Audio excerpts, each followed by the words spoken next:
9:47 ahora, nos venimos Sí, al señor. living. Exactamente, porque vamos a compartir el desayuno con dos integrantes justamente de la guardia del Hospital de Niños Dr. Devilio Blanco Villegas. Esas son las capas. Esas son las jefas, las encargadas, efectivamente. Es la doctora Manuela Besley y la doctora Miriam Carbone. ¿Dijimos bien? Sí. Bien, perfecto. Bueno, ante todo, bienvenidas. Y bueno, la idea es conocer un poquitito el funcionamiento de la guardia del Hospital de Niños en general. Bueno, cómo es que está funcionando en líneas generales. Bueno, la guardia del Hospital de Niños funciona 24 horas, como ustedes saben. Hay 3 pediatras de guardia que en realidad son durante las 24 horas en la guardia externa. Y también hay un pediatra que está en la internación, un pediatra de guardia en la internación. Es una guardia bastante movida, la verdad es una guardia con bastante movimiento, donde se ven un número de pacientes considerable y tiene picos de horarios, ¿no? Hay horarios donde se ve más cantidad de pacientes que en otros horarios, porque bueno, durante la mañana también están los consultorios externos.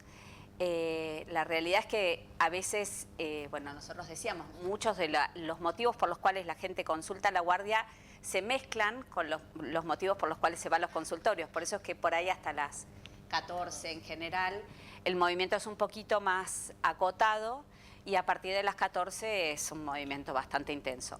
El consultorio externo como que descongestiona, digamos, o va, digamos, lo que sería demanda espontánea, ¿no? Claro, exactamente. La guardia atiende en gran parte, la realidad es que la guardia debería ser para atender las urgencias, ¿no? Claro. Y bueno, y ahí hay que entender por ahí es importante también tener en cuenta cuáles son los motivos reales para consultar en una guardia. Que vamos a hablar de eso. ¿Cuáles serían los motivos reales? Acá lamentablemente no estamos acostumbrados. También hay que decir que ocurre a veces que no es el caso del Hospital de Niños, pero por ahí vas a un consultorio y tenés turno, digamos, con bastante demora, entonces por ahí cuando tenés ese turno ya lo que tenías se te pasó, entonces se concurre. Hay una serie de cuestiones que suman justamente para que esto nos pase, ¿no? Y digamos, el movimiento de la guardia habitual, ¿cómo es? A ver, porque además de los médicos, además de enfermeros, enfermeras, el tema del triage, ¿cómo es el funcionamiento de la guardia en general adentro? Uno entra cada vez cuando le pasa algo con un niño, ¿no? Si no, uno habitualmente no sabe qué pasa ahí detrás. Hay una realidad. Yo creo que todo padre que consulta a la guardia va porque siente que su hijo está en una situación que requiere sí o sí atención inmediata. Lo que pasa es que, bueno, uno sabe que en la guardia la atención no se hace por orden de llegada, que uno a veces dice yo llegué antes, ¿por qué no me atienden? Sino que es por orden de prioridad, por orden de gravedad. Eso ya empieza el administrativo cuando pregunta cuál es el motivo de consulta. Y uno ve al niño y establece el motivo de consulta y en base a eso el médico dice, bueno, este paciente urge. Si uno tiene un paciente, después lo vamos a ver con los motivos de consulta, claro. Pero un niño que traen porque tiene una celulitis, o sea, tiene un poco colorado, se le infectó un granito y consultan porque se preocupan, porque lo ven rojo, porque dicen que le pasa, está con una infección grave, y ve un bebé que está respirando agitado, que por ahí llegó después, pero que está respirando rápido, que uno lo ve que está como muy pálido, y ese bebé corre más riesgo, o sea, uno tiene que atenderlo antes, y no es que no va a atender al otro paciente, lo va a atender, pero va a tener que esperar un poquito más. Claro. Eso a veces cuesta, uno como papá lo entiende, uno del otro lado dice, me están haciendo esperar, pero no se puede atender todo junto, sobre todo en las horas pico. Cuando hay pocos pacientes, uno los va haciendo pasar. Pero en las horas pico se complica eso. Entonces tenemos que atender por orden de gravedad. Para eso está la guardia, digamos. Correcto. Y además hay que saber que por ahí, hay veces que por ahí lo que uno no ve, la guardia además de tener los boxes de atención, tiene camas de observación y tiene un shock room, donde a veces entran pacientes desde la puerta de la ambulancia, entran al shock room y eso veníamos conversando con Miriam antes de llegar para acá. Si bien uno tiene varios médicos, a veces la gravedad del paciente no alcanzan todos los médicos, o sea, sí alcanzan, digamos, pero todos tienen que estar abocados a la atención de un paciente que es más grave. Y en ese caso, muchas veces los que vinieron y a lo mejor estar en sala de espera con estos motivos que quizás pueden esperar un poquito más, a veces tienen que esperar un poco más y quizás ellos no saben lo que está sucediendo adentro, ¿no? Claro. No ven entrar a ese paciente, piensan de que están adentro sin hacer nada y están atendiendo justamente a alguien que entró en una ambulancia, por ejemplo. Totalmente. He pasado muchas veces atendiendo que los padres que están adentro y nos ven que entran pacientes, que estamos controlando a los que están internados, porque también hay pacientes en observación, dice, yo la verdad que estaba afuera y pensé que acá adentro no estaban atendiendo. Estaban tomando café. Más o menos. Porque adentro están tomando café. Es mucho de, a veces, porque esto pasa en la guardia de adultos también, tomarán café, yo no digo que no, claro.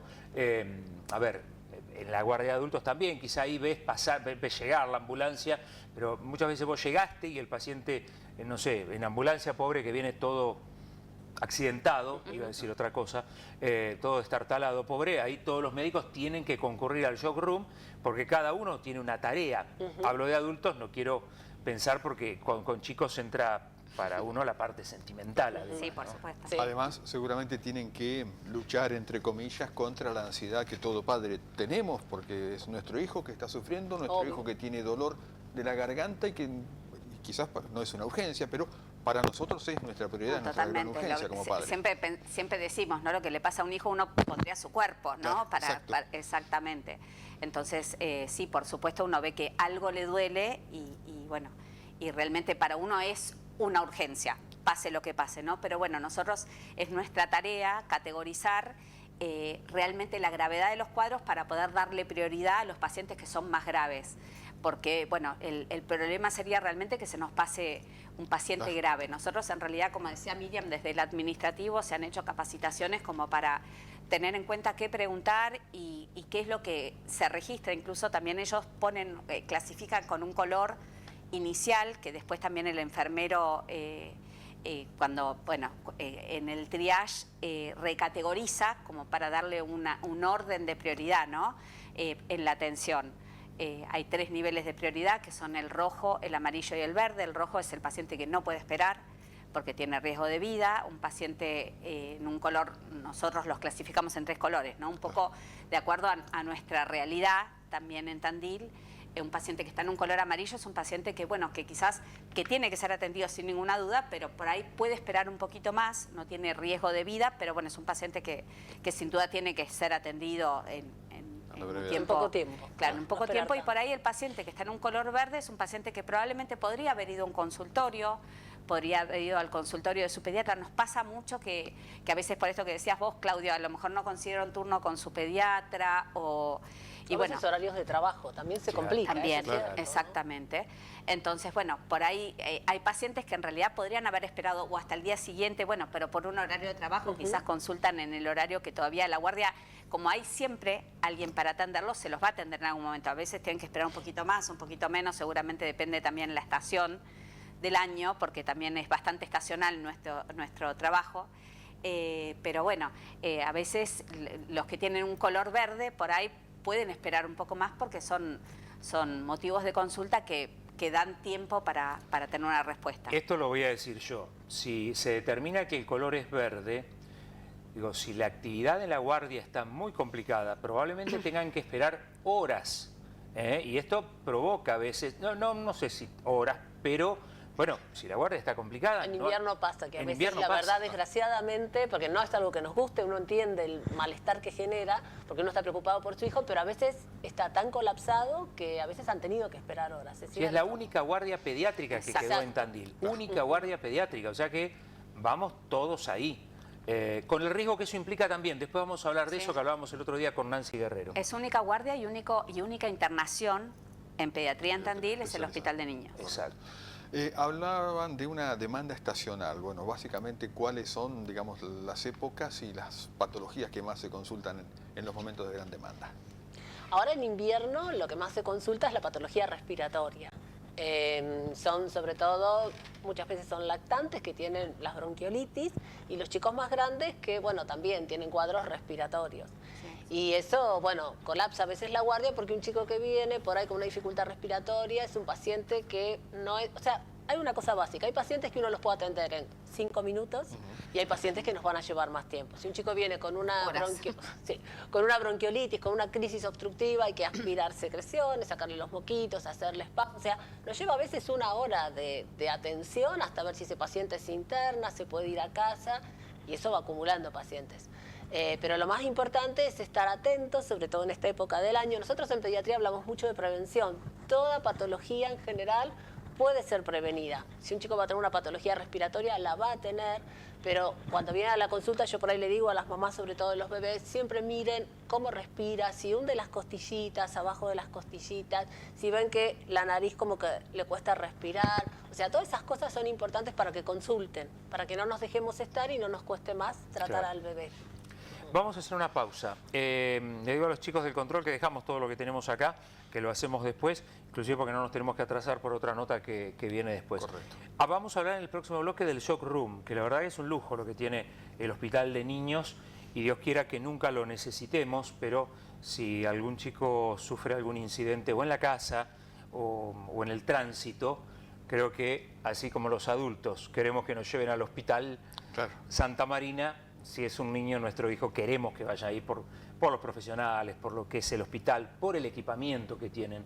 Así que hablamos un poquito de esto en el próximo bloque. Y por el amor que le ponen los profesionales del Hospital de Niños también. Eso quiero preguntar también. De eso vamos a hablar después. Será en minutos nada más aquí en TAN.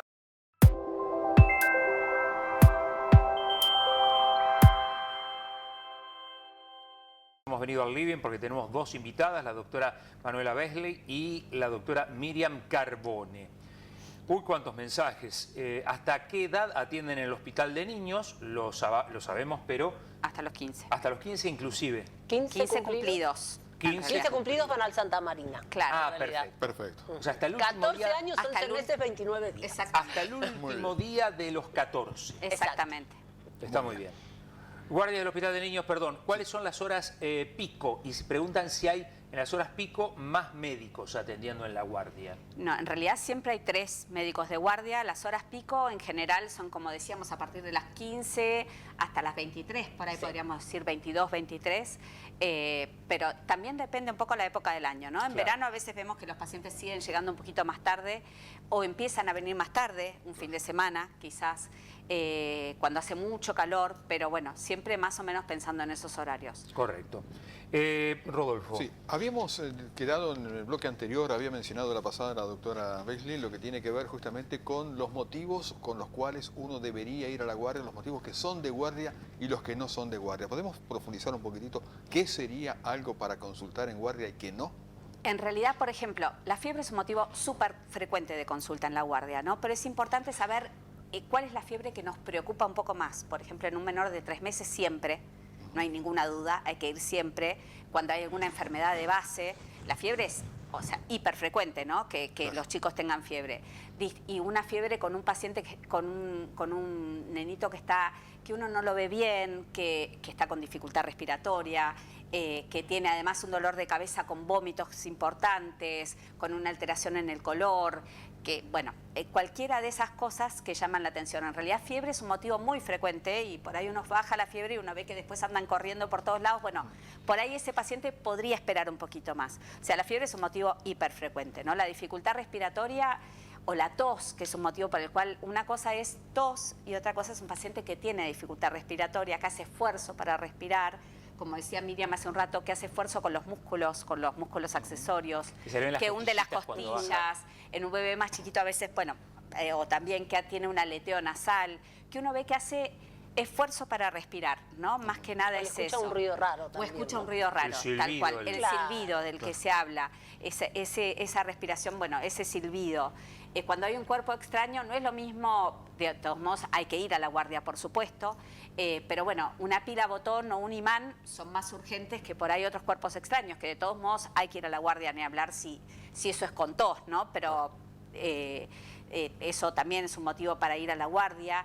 Cuando hay cualquier tipo de traumatismo, que a veces se caen en el lugar y lo mismo van, y por ahí un nene que enseguida llora y lo mismo se va a la guardia, como cuando un bebé se cae, un nene se cae y pierde el conocimiento, o uno lo ve raro, o tiene una deformidad en un miembro, o tiene un corte que es para suturar. Por ahí no es lo mismo una caída de su misma altura en un nene que enseguida se levanta y llora, que un nene que tiene, digamos, que uno lo ve que se cayó y le costó recuperarse, o perdió el conocimiento. Bueno, eso es un motivo. Perdió el conocimiento, hay que ir urgente a la guardia. Por ahí, bueno, o una caída de altura que sea más de 1,5 metros. cuando hay pérdida de conocimiento, un dolor abdominal que también es un motivo frecuente de consulta, o vómitos. No es lo mismo haber tenido vómitos ayer que haber tenido 3 vómitos en la última hora, o tener diarrea, 3 episodios de diarrea en la última hora que pueden comprometer la hidratación, o un dolor abdominal muy intenso, que entonces ahí por ahí es un motivo. No sé si se entiende la diferencia. Sí, correcto, un dolor abdominal puede haber, pero una cosa es un dolor abdominal de un dolor que viene, que es medio incipiente, no tan importante, y sigue jugando y sigue estando bien, a un dolor muy intenso. Bueno, por ahí estoy poniendo ejemplos, ¿no? Cuando hay un cambio en la coloración, o uno ve... Los niños son muy fieles, en realidad. Cuando uno los ve, por ahí se da cuenta un niño que está jugando, o que está comiendo, o que ellos mismos te dicen, no, yo estoy bien, ¿viste? Por ahí, bueno, cuando uno no los ve bien, que no quieren jugar o están apagados, bueno, tienen que venir. Decía un pediatra que el juego es la medida para hacerlo ir a ver al médico o no. Si está jugando, más tranquilo, sin apuro, pero si el nene no juega, no se comporta normalmente, llévenlo a un médico, decía el pediatra. Y sí, ¿no? sí. El shock room, a ver, primero, ¿qué significa shock room? Es algo muy importante que tiene el Hospital de Niños y, a ver, puede salvar situaciones o estar en situaciones complicadas. El shock room, uno podría decir que es como el corazón de la guardia. En la guardia está destinada en realidad para atender pacientes críticos, y el shock room es el lugar donde uno tiene todos los elementos necesarios para poder atender a ese paciente que ingresa en estado crítico. Un paciente que ingresa en paro cardiorrespiratorio, haciendo muchas convulsiones, que es un estatus convulsivo, un politraumatismo con muchas complicaciones. Entonces uno ahí tiene que tener todos los elementos, que pueda atender lo que es la vía aérea, que pueda atender la parte circulatoria, collares. Y la verdad que el shock room del hospital es un shock room que está muy bien equipado. Siempre nos preocupamos, hacemos un checklist todos los días de ver que no falte nada, si algo se usó, que enseguida se reponga. O sea, ahí contamos con todo el material para atender al paciente, que es el paciente de por sí de guardia, que es el paciente crítico, que a veces nos lleva horas. Un paciente que entra en paro cardiorrespiratorio lleva mucho personal y lleva, digamos, una atención de horas, porque uno siempre quiere sacar ese paciente. ¿Qué cosas pueden llevar a un paciente pediátrico a entrar en shock? Sí, o en paro, en el shock room. A ver, en paro cardiorrespiratorio, yo siempre digo que, y lo decimos los pediatras, que hacemos emergencia, un niño no es un adulto en miniatura. O sea, las causas que llevan a un adulto a un paro son totalmente distintas de las que llevan a un niño. Los padres a veces vienen, le duele el pecho a mi hijo, preocupado, que está bien, pero es raro que un chico haga un infarto. O sea, en general es rarísimo. Lo que lleva al chico a el paro son problemas respiratorios, problemas circulatorios, por ejemplo, un deshidratado grave que no se hidrata, que se tarda en consultar y eso complica, un trastorno en el ritmo del corazón, o sea, distintas situaciones. Eso puede ser que lo lleve al paro y uno entonces tiene que actuar. Una insuficiencia respiratoria que progresa. O puede ser un paciente que tiene convulsiones, pacientes epilépticos que empiezan a convulsivar, que a veces las convulsiones uno las conoce como el paciente que mira para arriba y se mueve, pero hay distintos tipos de convulsiones. Los padres que tienen sus hijitos con convulsiones en general las conocen, las reconocen y los traen.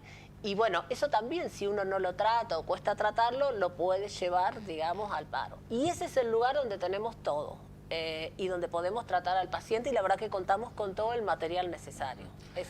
Tema de incidentes viales o situaciones, recuerdo, que se han vivido en el campo con máquinas agrícolas, bueno, situaciones muy feas, que ahí me imagino estará todo el equipo trabajando, más los que se puedan agregar, los que puedan llamar. Sí, ¿no? sí. Igual hay que tratar de ser ordenado para trabajar. A veces cuando hay mucha gente se desordena. Hay algo que es muy importante en la emergencia y es trabajar en equipo. Hay uno que toma el mando, exacto. Digamos. Nosotros decimos que tenemos que ser como cuando cambian los neumáticos, qué sé yo, en un box, una Ferrari.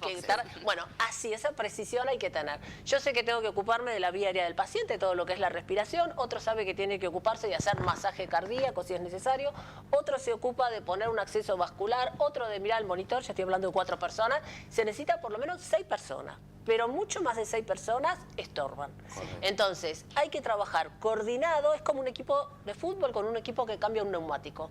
Todos trabajando para mejorar al paciente. El verdadero objetivo nuestro es el paciente, es mejorar ese paciente. Eso es lo más importante. Y de hecho, bueno, trabajamos en capacitarnos también para ser más ordenados y bueno. Bueno, y ahora cuando tengan la sala de simulación... Sí, ya estamos empezando a trabajar en la sala, así que... Impresionante. No, sí, Rodolfo, dale. Me cuesta imaginarme, escuchando a las doctoras, Tandil sin el hospital de niños. Me cuesta imaginármelo. Y que hace unos y eso años, que no lleva tantos años, ¿no? Lleva 16 años. ¿Sí? Tal cual. Sí. Tal cual. Chicas, una pregunta difícil. Me imagino que en la historia de ustedes como médicas, que son muy jóvenes pero con gran trayectoria, Gracias. habrán tenido unos cuantos años, sí.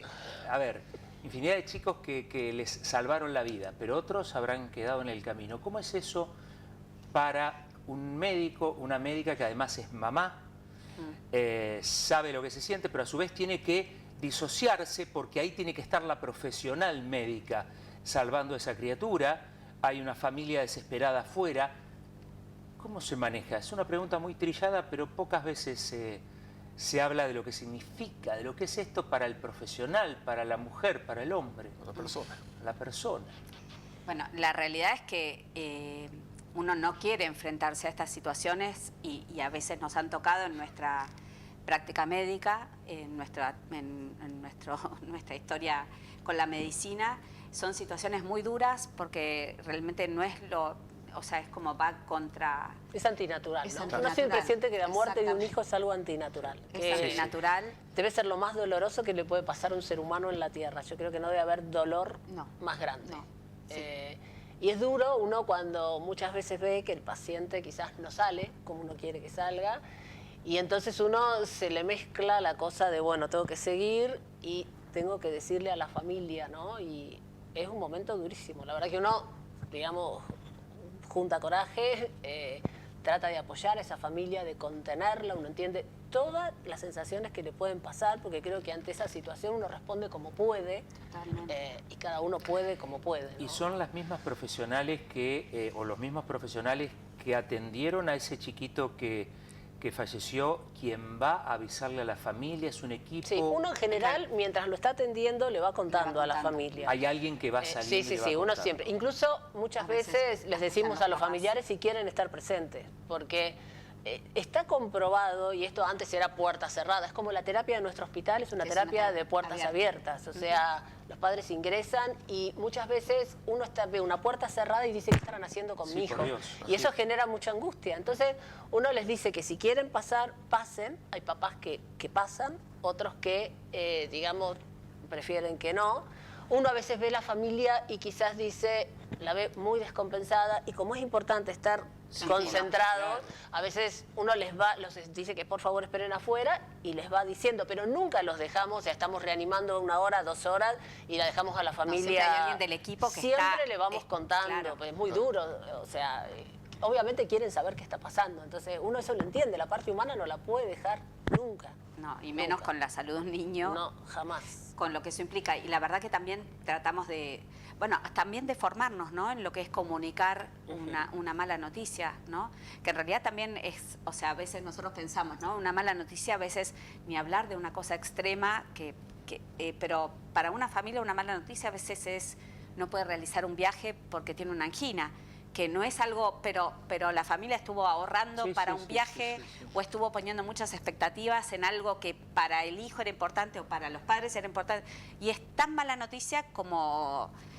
Lo peor. Sí, claro, sin ser, ¿no? Por ejemplo, el fallecimiento me ha pasado que vienen muchos chicos de afuera acá cuando hay competencias y demás, y vino un chico de Buenos Aires, que se le detectó, se cayó de una forma rara, dijimos que raro que se haya caído por esto, se le hizo una tomografía, tenía un tumor cerebral, y acá no hay neurocirujano, o sea que había que derivarlo a Mar del Plata y hubo que hablar por teléfono, encima por teléfono, con padres que ni conocíamos ni nada, explicándoles la situación, que pobres padres no entendían nada.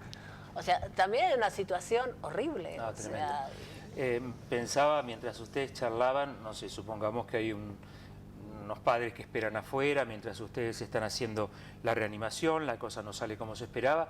Ese tránsito de ustedes desde el shock room hasta ir a hablar con los padres debe ser una cosa tremenda. Sí, tremenda. Y la verdad que uno, o sea, a nosotros nos afecta personalmente, la verdad que sí. Y claro, nos angustia un montón, sí. vos me contabas algo en la pausa que no sé si lo querés decir ahora respecto a lo que, que te acordás. Que yo tengo varios años de pediatra y la verdad que me acuerdo desde que hacía la residencia de los chicos que han fallecido, porque son momentos que uno les queda, uno recuerda o el llanto de la madre, del padre, de cómo hago para decirle esto a esta familia, porque incluso si uno no lo conoce de antes, en esa hora, en esas 2 horas, se genera, digamos, una cosa donde los padres ponen toda la expectativa y toda la esperanza en uno y uno tener que decirles. Uno con los años lo que aprende también es que cuando ya no puede hacer más nada, acompañar a la familia. O sea, por ahí uno al principio con ese idealismo de tengo que salvar a todos, cuando fallece alguien como que se aleja y uno después aprende a acompañarla, ¿no? A quedarse más con la familia, que no queda otra. A mí me quedaron un montón de preguntas, así que las tenemos que volver a invitar, chicas. Porque nos quedaron muchas preguntas de, por ahí, prácticas que se están haciendo, algunos mensajes que llegaban.